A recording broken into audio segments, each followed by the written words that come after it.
आज की क्लास में सभी का स्वागत है। पिछली पूर्व की क्लास में हम लोग पढ़ रहे थे मुगल कालीन चित्रकला, और मुगल कालीन चित्रकला में हम लोग शाहजहां को पढ़ चुके थे। आज हम पढ़ेंगे और उसमें दारा शिकोह का भी थोड़ा जो चर्चा होनी थी वो हो चुकी, क्योंकि दारा शिकोह के समय में बहुत ज़्यादा कला के क्षेत्र में कार्य नहीं हुआ। उसके बाद औरंगजेब का जब शासनकाल आता है तो औरंगजेब वैसे भी धार्मिक कट्टरता का विरोधी शासक था, तो इसके समय में चित्रकला का पतन ही हुआ है। तो अक्सर क्वेश्चन पूछता है कौन सा ऐसा शासक था जिसके काल में चित्रकला का पतन हुआ। तो औरंगजेब की इसी रुष्टता के कारण या ऐसी ही कट्टरता के कारण ही चित्रकला का कहीं ना कहीं पतन होता गया। तो आज हम पढ़ेंगे औरंगजेब को। तो औरंगजेब का जो समय था वो था 1658 से 1760, 1658 से 1607, ये इनका समय था। यानी 1658 से 1607 तक इन्होंने शासन किया। इनका जन्म हुआ था 24 अक्टूबर 1618 में। 24 अक्टूबर 1618 में इनका जन्म हुआ। कहाँ हुआ, किससे हुआ, यानी इनकी माता कौन थी? तो उज्जैन के निकट, उज्जैन के निकट दोहदा जगह का नाम है। दोहदा नामक स्थान पर,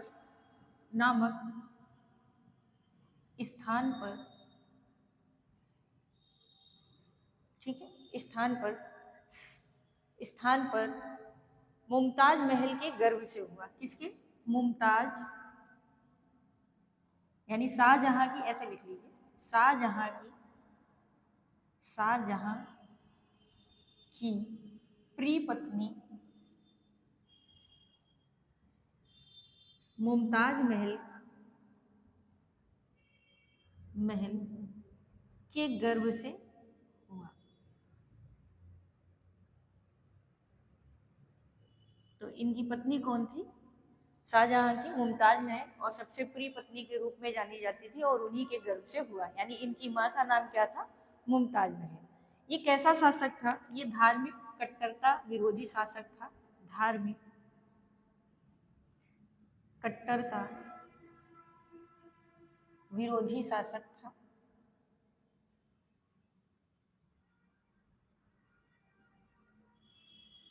धन के प्रति बहुत विरोधता थी इसके अंतर्गत। यही कारण है कि इसे हम लोग कहते हैं चित्रपट। यही कारण है, ऐसे लिख लीजिए, यही कारण है कि हम लोग इसके काल को चित्रकला का पतन का काल कहते हैं। पतन का काल कहते हैं। पूछा जाता है किसका शासन चित्रकला के लिए पतन का काल था या पतन का समय था, तो वो था औरंगजेब का। ठीक है, औरंगजेब ने चित्रकला को धार्मिक निषिद्ध घोषित कर दिया था। इन्होंने चित्रकला को धार्मिक निषिद्ध घोषित कर दिया था।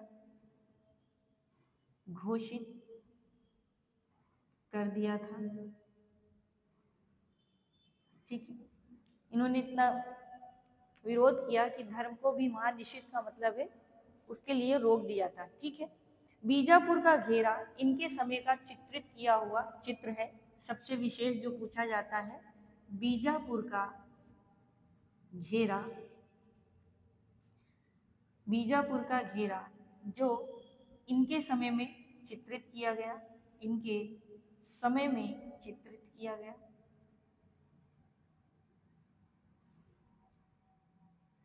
अगर पूछा जाए तो बीजापुर का घेरा किसके समय में चित्रित किया गया? तो औरंगजेब के समय में चित्रित किया गया। और औरंगजेब की आज्ञा से ही, यानी धार्मिक कट्टरता का तो विरोधी था, धर्म का निषिद्ध भी था, लेकिन ये क्या करता था, जो इसके दरबार में लोग या राजाओं को इसने बंदी बना रखा था, अपनी आज्ञा देके उनका चित्र बनवाया करता था। तो औरंगजेब की आज्ञा से, औरंगजेब की आज्ञा से बंदी शासकों का चित्रण किया जाता था। यानी ये आदेश देते थे कि इनके समय में जिन शासकों को ये बंदी बनाते थे, उनका ये चित्रण करवाते थे। इन्होंने लाल किला के अंदर, यानी औरंगजेब ने, आगे पढ़ते हैं, औरंगजेब ने लाल किले औरंगजेब ने, ऐसे लिख लीजिए, इन्होंने लाल किले के अंदर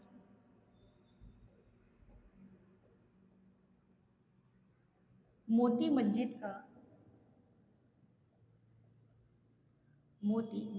का निर्माण करवाया।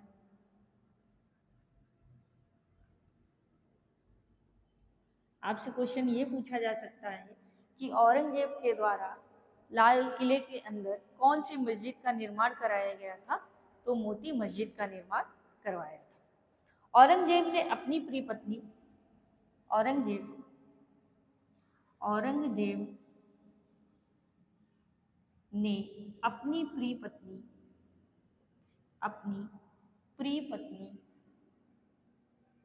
यानी इनकी जो प्रिय पत्नी थी वो कौन थी? तो इनकी जो प्रिय पत्नी है वो थी रबिया दुर्रानी। अपनी प्रिय पत्नी रबिया दुर्रानी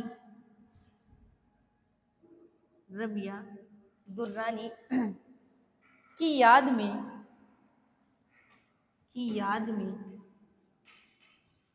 ठीक है, की याद में 1678 ईस्वी में, कब? 1678 ईस्वी में औरंगाबाद में एक मकबरा बनवाया।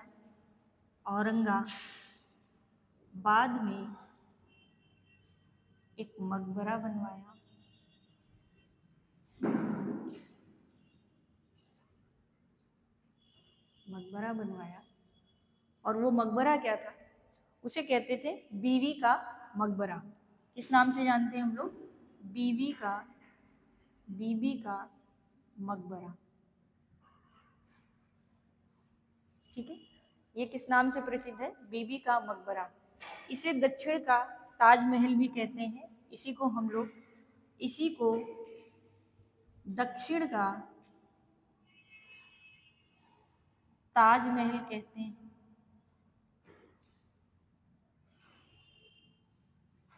और इसी को हम लोग ताजमहल की फूहड़ नकल कहते हैं। जो बच्चे ड्राइंग से पेपर देते हैं वो इसको सर्च करके जरूर देखें, इसके चित्र को, क्योंकि ये ताजमहल की ही आकृति के अनुसार या उसी की हूबहू नकल करके बनाया गया है। इसीलिए कहते हैं कि ये ताजमहल की फूहड़ नकल है। प्रयास बहुत किया है बनाने वाले ने, लेकिन वो ताजमहल जैसा नहीं बनवा पाया। इसलिए हम लोग इसे दक्षिण का ताजमहल और ताजमहल की फूहड़ नकल कहते हैं। अब ये थे औरंगजेब। और औरंगजेब के समय में वैसे भी मैंने बताया ज़्यादा काम नहीं हुआ है। अब हम इसी में आपको पढ़ाएंगे मुगल चित्रकला की कुछ, यानी जो मुगल चित्रकला से संबंधित कुछ विशेषताएं थी, उन्हें फिर से थोड़ा सा दोहराएंगे इस क्लास में। यानी यहाँ चित्र कैसे बनते थे? चित्र ज्यादातर राजश्री वैभव के बनते थे। राजसी वैभव के कहने का मतलब है कि यहाँ पे जो चित्र ज्यादातर बनाए जाते थे, राजसी वैभव यानी मुगल दरबार के ही चित्र ज्यादा बनते थे। यानी जो शासक अपने राज्य में राज्य करता था, उसी से संबंधित चित्रण कार्य भी उसके विषय रहते थे। प्रकृति का भावात्मक चित्रण किया गया है। प्रकृति का भावात्मक चित्रण किया गया है।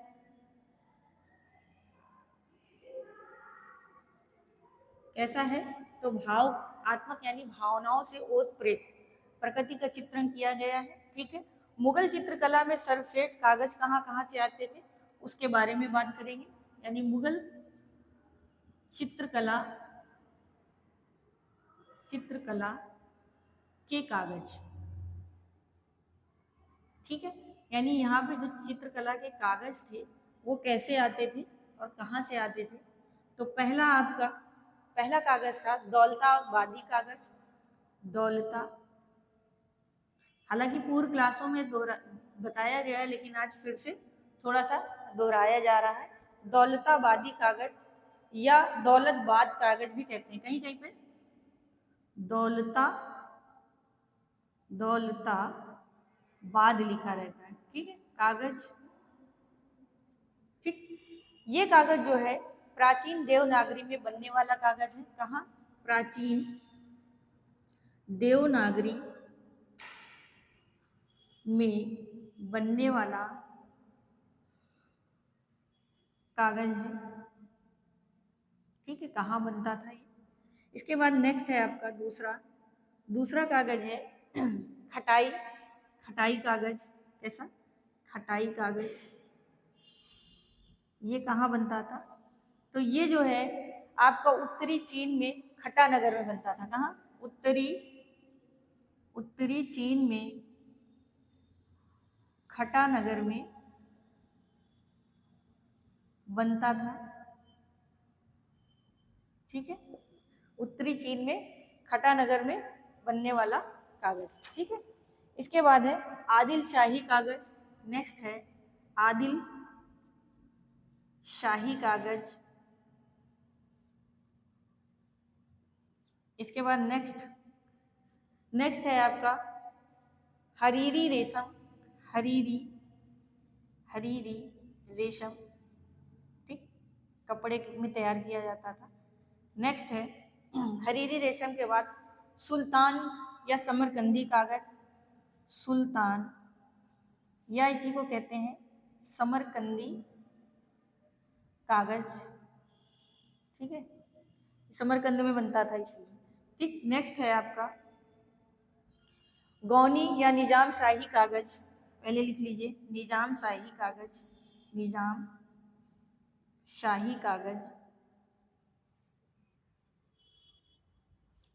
ठीक है, निजाम शाही कागज। इसके बाद है गौनी कागज। यहाँ पे लिखते हैं गौनी कागज। गौनी कागज कैसा कागज था? गौनी कागज जो था ये तबरेज में बनने वाला कागज होता था। कैसा? तबरेज में बनने वाला कागज। और ये रंग कैसा होता था? तो हल्का पीला रंग रहता था, है ना, पीलापन इस कागज में रहता था। इसके बाद है नुखैयर कागज। नुखैयर कागज है, 2 बार यहाँ होना चाहिए, नुखैयर होता है। नुखैयर कागज, ये कागज जो है ये हल्का जो है पानी लगाकर सुखाया हुआ कागज होता है। कैसा होता है? ये हल्का पानी लगाकर सुखाया हुआ कागज। कुछ कागज ऐसे होते थे जिनको हल्का पानी लगा के उनको थोड़ा सा भिगो के उनको थोड़ा सा उनके जो रेशे होते हैं उनको खोलने के लिए ऐसा किया जाता था ताकि चित्रण कार्य अच्छे से हो जाए। तो ये थोड़े से मुगल चित्र शैली की या मुगल चित्रकला की विशेषताएं थी कि ज्यादातर राजसी वैभव यानी दरबारी चित्र बने, सभी चित्र बने। ठीक है, व्यक्ति चित्र ज्यादा बने, प्रकृति का चित्रण भावात्मक तरीके से हुआ। और मुगल चित्रकला के जो कागज हैं, कौन कौन से कागज ज्यादा प्रयोग किए जाते थे वो सब एक ही जगह। इसके बाद हम और भी चीजें इस शैली में पढ़ेंगे, इनकी विशेषताओं को। तो ये थी कागज से संबंधित। अब आप पढ़ेंगे परदाज क्या है। कुछ ऐसे शब्द हैं जो प्रयोग किए जाते थे परदाज। परदाज, तो परदाज का क्या अर्थ है? इसका अर्थ होता था तूलिका द्वारा आसपास खींची गई रेखाएं। क्या होता था इसका अर्थ? तूलिका, इसी को हम लोग क्या कहते हैं? ब्रश, है ना। तूलिका के द्वारा आसपास खींची जाने वाली रेखाएं, ठीक है। यानी कोई चित्र बनाया और चित्र में जो उसके पास आसपास रेखाएं खींची जाती थी, या फिर दूसरी भाषा में समझिए तो छोटे छोटे बिंदु के माध्यम से छाया प्रकाश दिखाना। क्या? छोटे छोटे बिंदुओं के द्वारा छाया व प्रकाश दिखाया जाना या दिखाया जाए, ऐसा। तो ये क्या है आपका? परदाज। परदाज का अर्थ क्या है? कभी कभी पूछ लेता है पेपर में कि परदाज का अर्थ क्या है। इसके बाद कद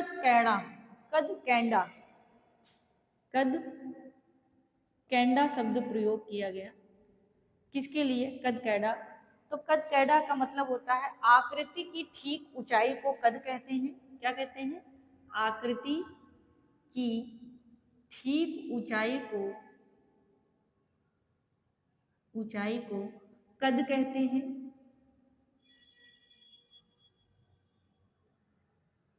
ठीक है, यानी जो ऊंचाई हम लोग बनाते हैं उसकी सही माप को हम लोग क्या कहते हैं? कद कहते हैं। और अंगों के ठीक उचित अनुपात को और अंगों के ठीक या अनुचित अनुपात को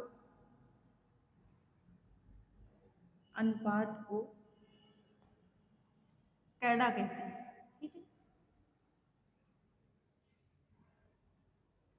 इसके बाद एक शब्द प्रयोग हुआ है हरीरी। अभी थोड़ा सा पहले ही जस्ट पूछा है मैंने, हरीरी। हरीरी क्या है? तो हरीरी का अर्थ है रेशम के प्रकार का कागज, या रेशमी कागज भी लिख सकते हैं। रेशमी या रेशम के प्रकार का कागज, ठीक, उसी को हम लोग क्या कहते हैं? हरीरी कहते हैं। इसके बाद है चरबा। चरबा क्या होता था? तो चरबा का अर्थ है हिरन की खाल की झिल्ली पर रेखांकन। क्या है? हिरन की खाल पर या खाल की झिल्ली पर रेखांकन। ठीक, यानी उस समय क्या होता था? कागज से पहले लोग झिल्ली वगैरह का भी सुखाकर प्रयोग करते थे। इसके बाद यहाँ पर पॉइंट करके लिख लीजिए, नोट करके, कि दिशा के आधार पर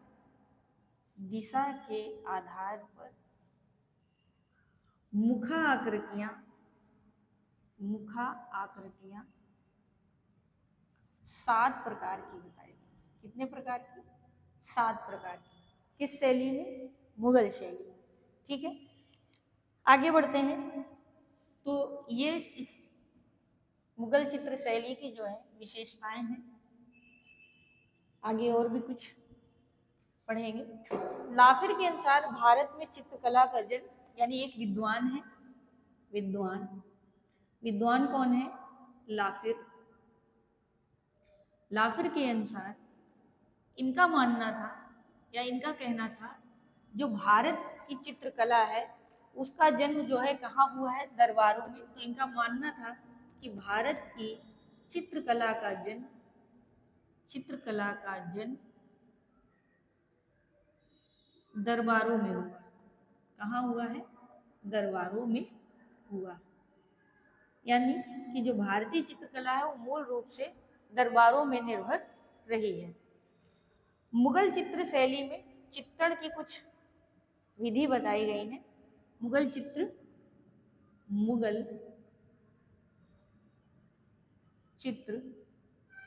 शैली के प्रकार लिख लीजिए या प्रकार ही मानिए, जैसे टिपाई, गदकारी, क्या टिपाई, गदकारी, ना, गदकारी, खुलाई, घुटाई आदि, खुलाई, घुटाई, घुटाई आदि, मतलब ऐसी ऐसी शब्दों का प्रयोग मिलता है। इसके बाद है मुगल शैली में मुख्य रूप से ईरानी शैली का प्रभाव दिखाई देता है, यानी मुगल चित्र शैली में किस शैली का प्रभाव दिखाई देता है, ये क्वेश्चन आपसे पूछ सकता है। किस शैली का प्रभाव दिखाई देता है, तो याद रखिए किसका देता है, तो ईरानी शैली का, ईरानी शैली का प्रभाव दिखाई देता है क्योंकि सभी ईरान से संबंधित थे। और यहाँ पर यानी मुगल शैली में सबसे ज्यादा खनिज रंगों का प्रयोग हुआ है, खनिज रंगों का प्रयोग हुआ है। बहुत से बच्चे खनिज रंग का मतलब नहीं जानते होंगे, तो खनिज रंग का मतलब होता है प्रकृति से प्राप्त रंग, यानी उस समय जो है बहुत सारे रंग ऐसे होते थे, जैसे लाल रंग हिरोंजी से प्राप्त होता था, पीला रंग प्योरी यानी पीली मिट्टी से प्राप्त होता था, नीला रंग जो था वो फारस से आयातित था, हमारे यहाँ नीला रंग आता था, काले रंग के लिए कोयला और सफेद के लिए चूना का प्रयोग किया जाता था। इसीलिए मुगल शैली में आगे वनस्पति यानी खनिज तो प्रयोग हुए हैं, फिर धीरे धीरे जैसे क्रम बढ़ता गया वैसे वैसे हम लोग रासायनिक रंगों का भी प्रयोग देखते हैं। इसके बाद प्रसिद्ध चित्र। अब आज हम बात करेंगे मुगल शैली में जो अकबर हैं, बाबर हैं, या फिर आपके जहांगीर हैं, शाहजहां हैं, उनके समय में जो सबसे ज्यादा आपकी परीक्षा में चित्र पूछे जाते हैं उनकी चर्चा करेंगे, बस एक ही क्रम में, और आज ये मुगल शैली समाप्त होती है। ठीक है, तो आज पहले प्रसिद्ध चित्र जो मुगल शैली में बने थे वो कौन कौन से थे, किसके शासन में कौन सा चित्र बना, तो बस एक नज़र में उसको आज दोहराया जाएगा इस क्लास में, और कुछ नहीं। तो पहला है कि सलीम के जन्मोत्सव का दृश्य,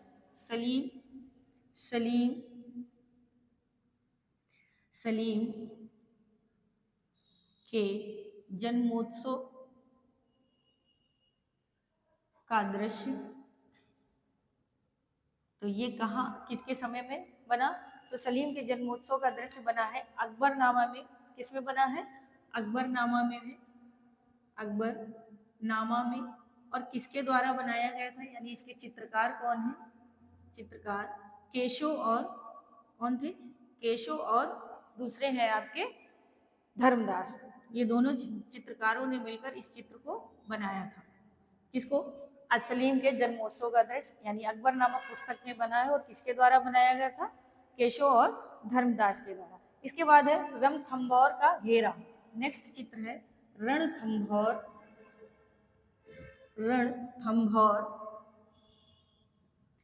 का घेरा।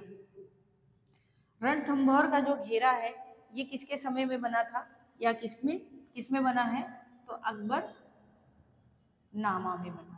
ठीक है, किसमें बना है, अकबरनामा में बना है। इसके बाद है विजय अकबर का सूरत प्रवेश। नेक्स्ट, विजय अकबर का सूरत प्रवेश, ये किसमें है, तो ये बना है आपका अकबरनामा में। किसमें बनाया गया है, अकबरनामा में। नेक्स्ट है दरबार में राजदूत द्वारा जिराफ की भेंट। एक चित्र है दरबार में राजदूत द्वारा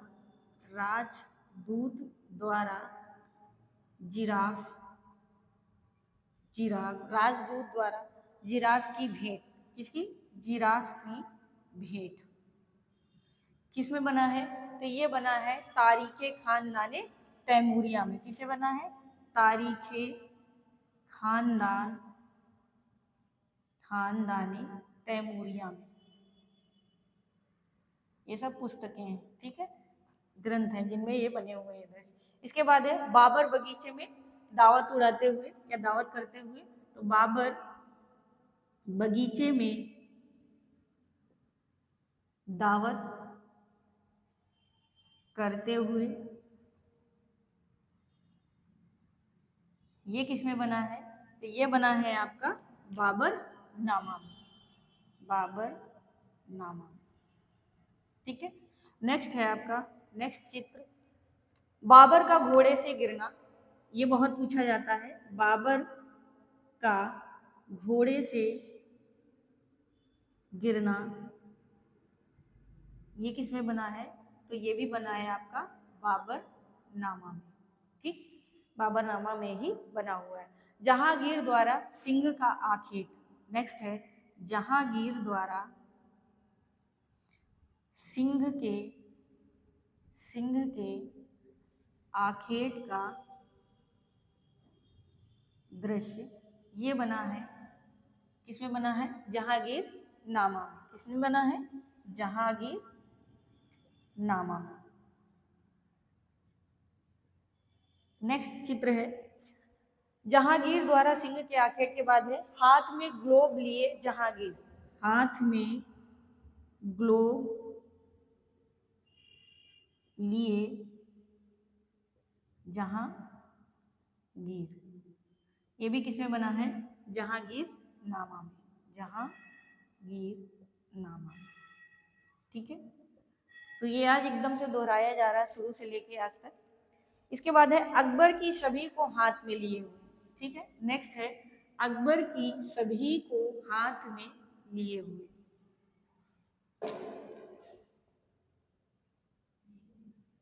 अकबर की सभी यानी व्यक्ति चित्र को हाथ में लिए, हाथ में लिए हुए,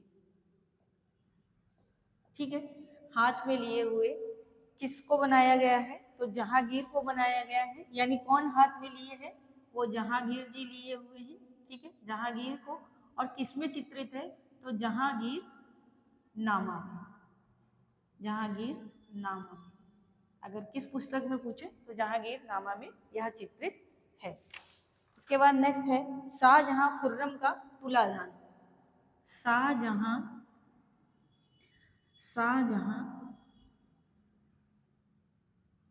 खुर्रम का, खुर्रम वही शाहजहां का ही नाम है, खुर्रम का तुला दान, यह दृश्य किसमें बना है?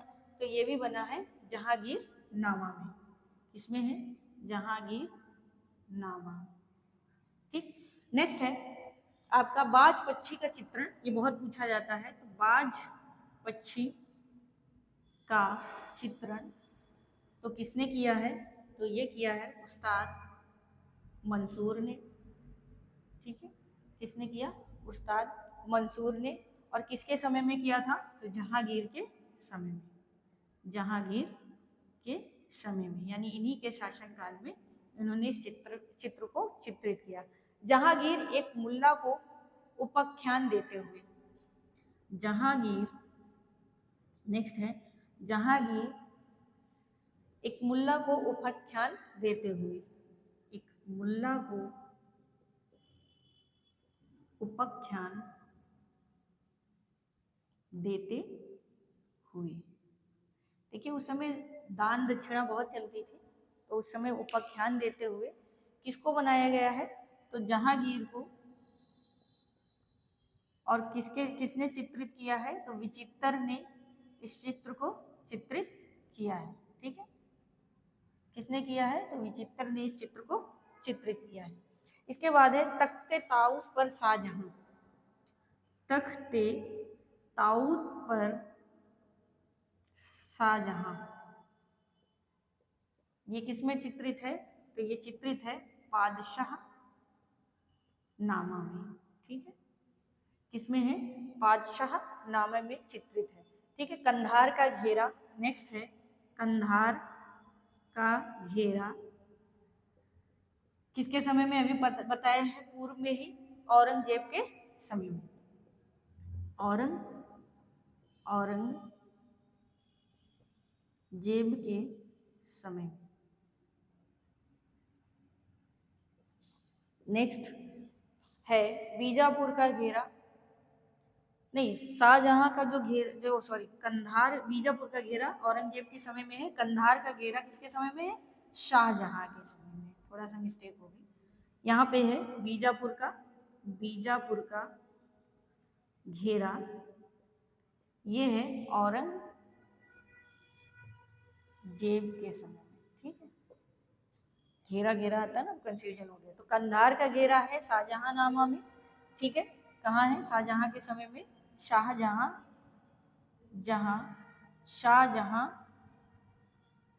नामा में, ठीक है।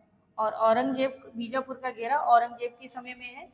फिर है युवा शाहजहां, ये बहुत पूछा जाता है, युवा शाहजहां,